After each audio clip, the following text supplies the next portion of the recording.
এবারে আমি মঞ্চে ডেকে নিচ্ছি ইসলামী আন্দোলন বাংলাদেশের নায়েবে আমির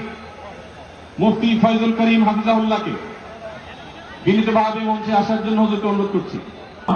আজকের এই জনসভায় বাংলাদেশের সব ধর্মের শীর্ষ সম্মেলন যারা এসেছেন আমাদের সকলে আজকের এই সমাবেশ